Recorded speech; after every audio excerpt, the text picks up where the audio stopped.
বাড়িতে যদি কোনো অনুষ্ঠান হয়, সেই অনুষ্ঠান বড় হোক বা ছোট হোক, তারপরে যে কত কাজ বের হয় শুধুমাত্র মেয়েরাই জানে। তো দেখো, কালকে তো ছোট্ট করে ভাইয়ের একটু জন্মদিন করা হয়েছিল, আর সকালবেলায় কিন্তু কাজ দ্বিগুণ হয়ে গেছে। কত কত বাসন বের হয়েছিল দেখো। তো আমরা তিনজনে মিলে এই বাসনগুলো সব মাজা ধোয়া করে নিয়েছি। তো এক কলতলা তো বাসন ছিল, সেই জন্য মাজাটা শেয়ার করিনি। এই যে এখানে এনে এনে রাখছি, সেটাই তোমাদের সাথে শেয়ার করছি। তো যাই হোক বন্ধুরা, শুভ সকাল। আশা করছি তোমরা যে যেখানে আছো সকলে ভালো আছো, সুস্থ আছো। বীরভূম জেলার ছোট্ট একটি গ্রাম থেকে আমি দৈবকী তোমাদের সকলকে জানাই আমার ব্লগ চ্যানেলে অনেক অনেক স্বাগত আর আমার অনেক অনেক ভালোবাসা। তো আমার প্রিয় বন্ধুরা, ভিডিওটি স্কিপ না করে সম্পূর্ণ দেখার অনুরোধ করছি তোমাদের কাছে। এখন বাজে সকাল 9টা, আর দেখো রুদ্রর বাবা শ্বশুর বাড়ি এসে এখনো ঘুমাচ্ছে। কারণ কালকে রাত্রে শুতে শুতে তো 2টো বেজেছিল, দিয়ে এখন ঘুমই ভাঙছে না। আমি উঠেছিলাম ওই 5:30টার দিকে, তাও যেন আমার চোখটা কর কর কর কর কর করছে, ভালো লাগছে না, বলছে একটু ঘুমাই একটু ঘুমাই। তো কিছু কাজ করে নিয়েছি, তারপরে দেখো আমিও এসে একটু শুয়েছি। ওদিকে রুদ্র শুয়ে আছে, তারপরে দেওর ভাগ্নে ওরা সবাই শুয়ে আছে, জামাইবাবু সবাই শুয়ে আছে, শুধু ভাই নেই। ভাইকে বাবা সকাল সকাল বাজারে নিয়ে চলে গেল। ভাই সেই যাবে না, কতবার বললো আমি যাব না, চোখ কড়কড় করছে চোখ কড়কড় করছে, তাও বাবা সেই ভোর 5টা থেকে মানে লেগেছে ওর পিছনে, বাজারে চল বিক্রি হয়ে যাবে, বাজারে চল বিক্রি হয়ে যাবে। তো কি আনছে বাজার থেকে, কি বিক্রি হয়ে যাওয়ার কথা বলছিল, সেটা নিয়ে আসবে, তারপরে তোমাদেরকে বলবো। কি গো উঠো,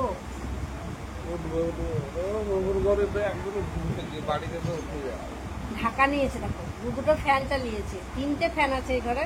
তো 2টো এখন চালানো হয়েছে, একটা পায়ের দিকে একটা মাথার দিকে, তো আর একটা ওই সাইডের দিকে আছে, ওইটা এখন চালানো নেই, কারণ ওটা খাটের নিচের দিকে আছে আর কি। বাড়িতে তো উঠে যায়, একটু ঘুমাই। চলো আর ঘুমাতে হবে না। আমার কতগুলো কাজ করা হলো, তারপরে বাড়িতে ফোন করা হলো, খবর নেওয়া হলো। ওদিকে বাবা বললো যে দিদি পুজো টুজো করে স্কুলে চলে গেছে, মানে বৃহস্পতিবার ঘর টট পেতেছে, তারপরে গেছে স্কুলে। তো যাই হোক চলো, ও ঘুমালে ঘুমাক, ওর তো শ্বশুরবাড়ি, আমার তো মানে জানোই আমার শ্বশুরবাড়ি বাবার বাড়ি একই, আমাকে কিন্তু কাজ করতেই হবে। তো যাই হোক চলো, দিদি আছে বলে একটু তাও রেস্ট আছে, মানে তিনজনে মিলে করে নিচ্ছি। তখন থেকে রুদ্রবাবাকে ওঠাচ্ছি, এখন 9:30 বাজে, ও উঠলো। চাটা তো অনেকক্ষণ আগেই করা হয়েছিল, যে ঠান্ডা হয়ে গেছিল, তো সেই জন্য দেখো ছোট গ্যাসটায় চাটা গরম করছি। আর বড় গ্যাসে মা রান্না বসিয়েছে, কারণ বাবা তো স্কুলে যাবে ভাত খেয়ে, সেই জন্য রান্না হচ্ছে। আর কি জানো তো, বড় গ্যাসের একদিকটা জ্বলছে, যে দিকটা বড় সেই দিকটা জ্বলছে, আবার যে দিকটা ছোট সেই দিকটা গ্যাস বেরোচ্ছে না, মানে জ্বলছে না, ওই দিকটা খারাপ হয়ে গেছে। তো সেই জন্য এই ছোট গ্যাসে চাটা গরম করে নিচ্ছি। তো চাটা গরম করবো, করে ওকে দেবো। ওইদিকে আমার জামাইবাবু এই মাত্র উঠলো, তো 2 জামাইকে একসাথে চা দিয়ে দেবো।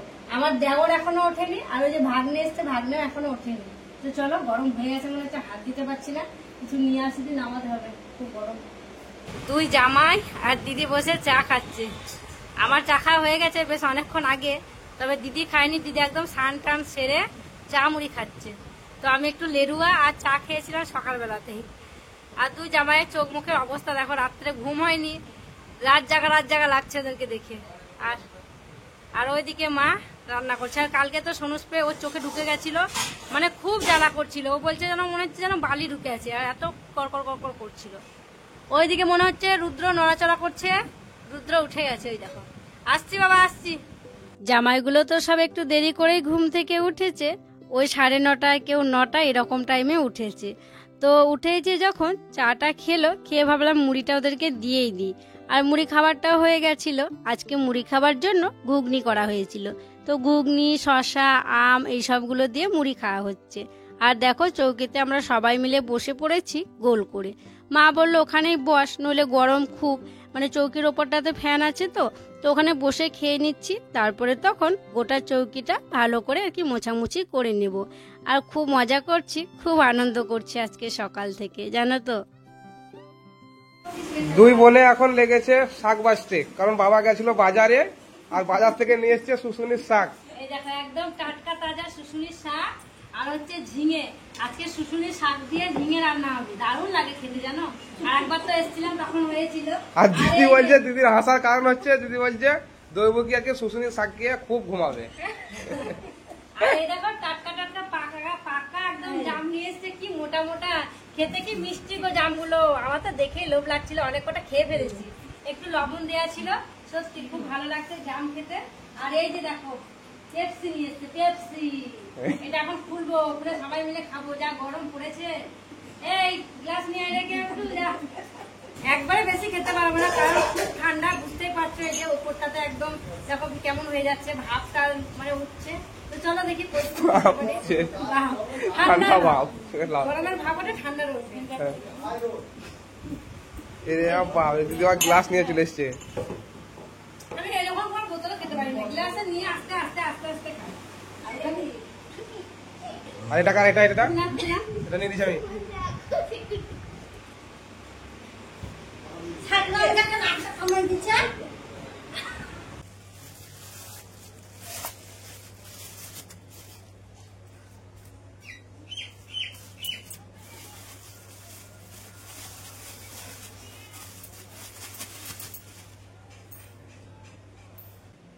তোমাদেরকে তো বলছিলাম যে ভাইকে বাবা সকাল থেকে ওঠাচ্ছে বাজারে যাওয়ার জন্য।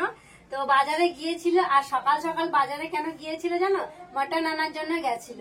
তো আজকে মটন পাইনি, কারণ যেখানে হাটে গেছিল পাশের গ্রামে আর কি হাট বসে, তো হাট ভরে ওখানে মটন কাটা হয়। তো আজকে হচ্ছে লক্ষ্মীবার, বৃহস্পতিবার, সেই জন্য আর কি কাটেনি। মানে ওরাও ভেবেছে যে আজকে মানে সবাই খায়, কেউ খায় না আর কি, সেই জন্য আর কি সাহস পায়নি। যদি আবার অনেকগুলো খরিদ্দার হতো তাহলে কাটতো, অনেকক্ষণ দাঁড়িয়ে থেকেছে বাবারা, কাটেনি, আর কেউ নেওয়ার জন্য আসেনি। তো কি আর করবে, দেখো 2 রকমের মাছ নিয়ে এসছে। একটা হচ্ছে যে মোটা কাতলা মাছ নিয়ে এসছে, আর এই যে চুনোপুটি মাছ নিয়ে এসছে। 2 রকমের মাছ নিয়ে এসছে। তো এগুলো রান্না করা যাবে, মটর আর কি হলো না। আর হ্যাঁ, তোমরা হয়তো কেউ কমেন্ট করে বলবে যে বৃহস্পতিবার আজকে নিরামিষ করলেও হতো। তো আগের বার কিন্তু আমরা মানে বৃহস্পতিবার এখানে ছিলাম, তখন মারা যে নিরামিষ খেয়েছিল জামাইকেও সেটাই দেওয়া হয়েছিল।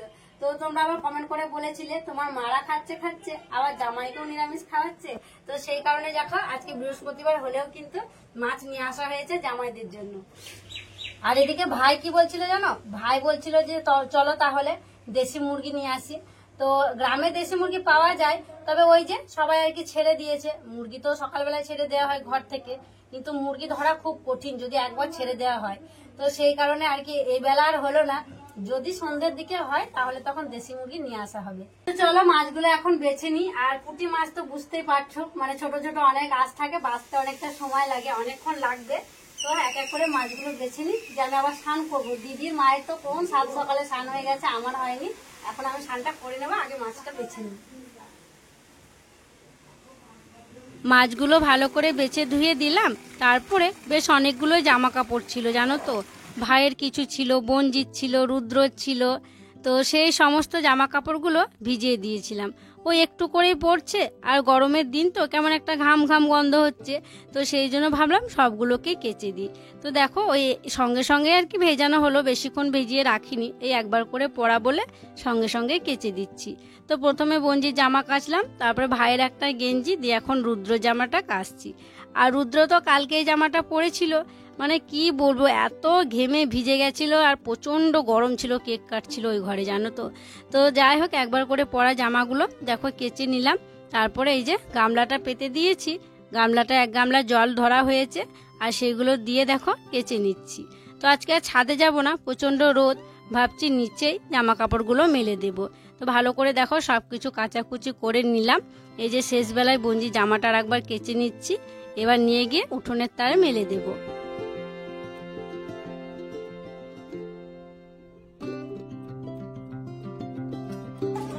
ঠান্ডা ঠান্ডা আখের রস দেখো নিয়ে নিয়েছি। চলো এখন আমরা সবাই ঠান্ডা ঠান্ডা আখের রস, আস্তে আস্তে পড়ে রুদ্র রুদ্র নাও না, ঘরে যাই। ওরে বাবা রোদে দাঁড়িয়ে থেকে কি গরম লেগেছে গো, রান্না করে মাকে খুব গরম লেগেছে, না একটু ঠান্ডা ঠান্ডা আখের রস খাও।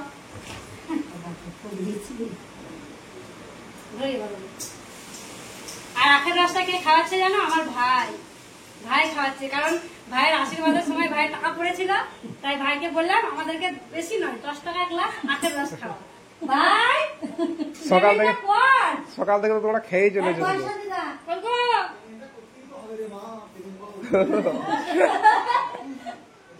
পেমেন্ট তো করতেই হবে নাকি? সেই সাপ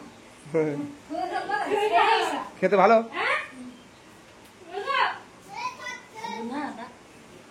আমি এতটা খাবো না, খাবো না বললো যে মানে আমার থেকে একটু খাবা, এতটা খাবো না। না আমি খাবো না, আমি রাখি রস এমনিতেও খেতে ভালো লাগে না আমার। খাবো না, ঠিক আছে।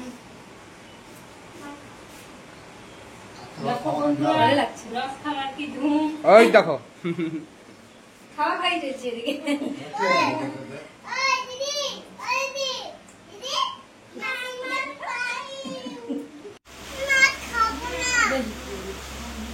আজকে সকাল সকাল রান্না হয়ে গেছে। আর কিভাবে যে হাসি খুশিতে মানে দিনগুলো কাটছে, দিনটা কাটলো মানে কিছুই বুঝতে পারলাম না, সারাদিনটা চলেই গেল বলতে পারো। এখন দুপুরবেলা হয়ে গেছে, দেখো আমি স্নান টান করে ভাবলাম রুদ্রকে আগে খাইয়ে দিই। রুদ্রকে আগে স্নান করিয়ে দিয়েছিলাম, যে আমি স্নান করেছিলাম, যে দেখো ওকে ভাত খাইয়ে দিচ্ছি। তো রান্নাবান্না সবকিছু হয়ে গেছে। আর রান্নাবান্না বলতে আমি কাটাকুটির দিকটাতেই ছিলাম, মানে খুন্তি আমি নাড়িনি আজকে। আজকে দিদি মা দুজনে মিলে রান্না করেছে। আজকে দু রকমের রান্না হয়েছে, নিরামিষ রান্না হয়েছে আর আমিষ রান্না হয়েছে। তো সেই জন্য এখন রুদ্রকে খাওয়াচ্ছি আর দিদি ওদিকে সবার জন্য ভাত বাড়ছি। তো রুদ্রকে খাওয়ানো হবে, তারপরে তখন আমরা সবাই খাওয়া দাওয়া করবো।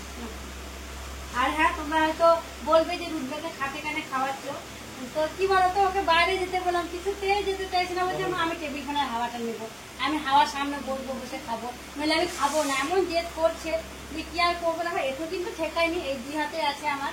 তো এরকম করে আর কি, মানে ছেলেকে খাওয়াতে হলে যা বলবে তা এখন শুনতে হবে, কিচ্ছু করার নেই। কিন্তু জোর জবরদস্তি যাই করে হোক বুলিয়ে ভালিয়ে ছেলেকে খাওয়াতে হবে না। মাছ খাও, তোমার মাছ খাও। মাছ খাবো না, মাছ খাওয়া না? মানে এতক্ষণে কি বলতো ভাতের সাথে মেখে মেখে দিয়ে দিয়েছি, সেটা দেখেনি, যে চোখে দেখলো মাছটা এবার দেখবো যে মাছ খাবো না, মানে এতক্ষণ যে দিয়ে দিয়েছি সেটা ও বুঝতে পারিনি। মাছ খাও শোনা? ভিতরে ভরে দিয়েছি। মাছ কিছুতেই মাছ খেতে চায় না, ভালো মন্দ কিছুই খাবে না। চিকেনও তো কালকে খুব একটা ভালো খেলে না, তুমি কেন? কালকে চিকেনও খেলে না ভালো, না না না, কিছুতেই মাছ খাবে না। মাছ দিইনি তো, শুধু ভাত। শুধু ভাত নাও। অন্য কর্নার উত্তর তুমি কিন্তু বললে এখানে খাবা, তখন এখানে এসেছি। রুদ্রর বাবাদের খাওয়া হয়ে গেছে, তারপরে দেখো আমার ভাত বেড়ে নিয়েছি। আর আজকে রান্না করা হয়েছে শুশুনির শাক, তারপরে খেরো দিয়ে পোস্ত, তারপর লেবু আছে, কাঁচা লঙ্কা আছে, এখানে মুগ ডাল আছে, মাছের ঝাল আর চুনো মাছ দিয়ে কচু আলু দিয়ে সবকিছু দিয়ে টক। এই হচ্ছে আজকে রান্না বান্না। তো চলো এই যে ঘুমন্ত শাকটা দিয়ে খাওয়াটা এখন শুরু করি। শুশুনির শাক খেয়ে খুব ঘুমাবো, কালকে অনেক রাত্রে ঘুমিয়েছি, সকাল সকাল উঠতে হয়েছে। খেয়ে নিয়ে এখন খাওয়া দাওয়া করে একটু শুয়েছিলাম, তারপরে দেখছি একটু মেঘ করেছে। আর জামা কাপড়গুলো তো মেলা ছিল, তবে কি জানো তো, কিছু কিছু জামা কাপড় শুকিয়েছে, কিছু কিছু জামা কাপড় শোকায়নি। ওই যে ভাইরা তো অনেক দেরিতে স্নান করেছিল, ভাই, জামাইবাবু, রুদ্রর বাবা, ওদের প্যান্ট জামাগুলো একটাও শোকায়নি। আমরা একটু তাড়াতাড়ি করেছিলাম, আমাদেরগুলো শুকিয়ে গেছে। তো ভেজা শুকনো সব জামা কাপড়গুলোই তুলে নিলাম। প্রায় সন্ধ্যা হব আর দেখো ফুচকাওয়ালা এসছে। আমি মাকে দুপুরবেলায় জিজ্ঞাসা করছিলাম যে মা, প্রত্যেকদিন ফুচকা আসে? তো মা বলছিল হ্যাঁ আসে, তবে কালকে এসছে নাকি খেয়াল করা হয়নি, ওই জন্মদিন নিয়ে একটু ব্যস্ত ছিলাম। তো আজকে এসছে, যেই না ঘন্টার আওয়াজ পেয়েছি, বঞ্জিকে সঙ্গে করে রাস্তায় চলে এসেছি ফুচকা খাওয়ার জন্য। বাড়ির সামনেই দাঁড়িয়েছে, দুজনে এখন ফুচকা খাচ্ছি। রুদ্র এখনো ওঠেনি গো, ও ঘুমাচ্ছে। আর জানো, আগে বিয়ের আগে প্রত্যেক দিন আমি ফুচকা খেতাম, খুব ভালো লাগে ফুচকা খেতে। তবে বিয়ের পর না হয় না, মানে আমাদের ওখানে না যায় না জানো তো রোজ দিন। আর রোজ দিন গেলেও শ্বশুরবাড়িতে খাওয়া হয় না, মানে বাপের বাড়িতে আগে যেটা করেছি শ্বশুরবাড়িতে করবো চাইলেও কিন্তু করা যায় না। তো যাই হোক, আমরা দুজনে এখন খেলাম। রুদ্র বাবাকে ডাকছি যে তুমি এসো খাবে, তো বলছে না খাবো না। দিদিকেও ডাকলাম, জামাইবাবুকেও ডাকলাম, ওরাও এলো না, বলছে তোরা খেতে শুরু কর, পরে আমরা আসছি। তো ওদেরকে ডেকে দিই, চলো বাড়িতে যাই। আমার খাওয়া হয়ে গেছে, আর ফুচকাটা বেশ ভালোই ছিল। সন্ধেবেলায় দেখো আবার রান্না বসানো হয়েছে, আর উনুনে বসানো হলো। আর মা, আমি, দিদি সবাই মিলে আর কি করে কমে নিচ্ছি। আর দিনের বেলাতে তো মাটন পাওয়া যায়নি, তো সেই জন্য ভাই গেছিল, যে ওই যে সন্ধে হওয়ার পর মুরগিগুলো সব ঘরে ঢোকে, হাঁস মুরগির খোঁজে গেছিল, যে দেশি মুরগি নিয়ে এসছে। তো এদিকে ভাত হয়ে গেছে, ভাতের মধ্যে দেওয়া হয়েছে আলু ভাতে, আর হচ্ছে ওই যে দেশি মুরগি লাল লাল করে ঝোল হবে। তো তো চলো, এদিকে ভাতটা প্রায় হয়ে এসছে, ভাতটা নামাতে হবে আর ওইদিকে মুরগিটা কাটার ব্যবস্থা করতে হবে। চলো দেখি মুরগিটা তোমাদেরকে একবার দেখাই। ভাই হচ্ছে দেশি মুরগি নিয়ে এসছে জামাইবাবুদেরকে খাওয়ানোর জন্য। পাশের গ্রাম যেতে হয়েছিল, মানে গ্রামে খোঁজ করেছিল, গ্রামে পাইনি, যে পাশের গ্রামে গেছিল, যে পাশের গ্রাম থেকে নিয়ে এসছে দেশি মুরগিটা। আর আজকে এই দেশি মুরগিটা রান্না করা হবে। তো ভাই চল এবার ছাড়াতে হবে তাহলে। প্রথমে ভাতটা আমি রান্না করলাম, ভাত হয়ে গেছে। আর এদিকে দেখো দিদি এখন দেশি মুরগির মাংসটা রান্না করবে, আর আমি বসে বসে দেখছি। আর সত্যি গো কি বলবো, আজকের দিনটা যে কি আনন্দ করলাম, মুখে এক গাল হাসি নিয়ে মজা করতে করতে ইয়ার্কি করতে করতে না সারা দিনটা পেরিয়ে গেল। তো এদিকে পেঁয়াজ ভাজা হয়েছে, তারপরে মশলা দিয়ে দিল। আর আমি আর কি দিদিকে হেল্প করছি, ও রান্না করছে, মানে আমাকে যা যা বলছে দরকার এনে দিতে হবে, তো সেগুলো এনে দিচ্ছি। আর গল্প করছি দিদির সাথে, মানে কত রকমের যে অন্তরের গল্প হচ্ছে তোমাদেরকে কি বলবো। আর মাঝে মধ্যে ওই অন্য কেউ আর কি কথা বলছিল, সেই জন্য ভয়েস ওভারটা আর কি দিতে হচ্ছে। তখনকার আর কি সঙ্গে সঙ্গে কথাটা দেওয়া হয়নি, তবে দিতে পারলে আমারও বেশ ভালোই লাগতো। রান্না বান্না কমপ্লিট হয়ে গেছে, আর এখন বেজে গেছে রাত 11টা। দেখো সবাইকে খেতে দেওয়া শুরু হয়ে গেছে। এখানে বসেছে দেওর, ভাই, আর ওই যে ভাগ্নে, মানে দিদির ভাগ্নে, আমাদেরও ভাগ্নে হয় তোমরা জানোই। আর ওই যে ঘরের ভিতরে বসেছে রুদ্রর বাবা আর জামাইবাবু। তো ওদের খাওয়া হবে, তারপরে আমরা সবাই খাওয়া দাওয়া করে নেব। তো যাই হোক, খুব আনন্দ করলাম আজকের দিনটা, খুব মজা করলাম, ভালোই কাটালাম। তো চলো আজকের মতো এখানেই বিদায় নিচ্ছি। তোমরা সকলে ভালো থেকো, সুস্থ থেকো। আর যারা নতুন বন্ধু হয়ে আমার এই ভিডিওটি দেখছো, তাদেরকে আমার পাশে থাকার জন্য অনুরোধ করছি। আর যারা পুরনো বন্ধু হয়ে আমার পাশে আছো, তাদেরকে আমার অসংখ্য অসংখ্য ধন্যবাদ আর অনেক অনেক ভালোবাসা। দেখা হবে আবার পরবর্তী ভ্লগে।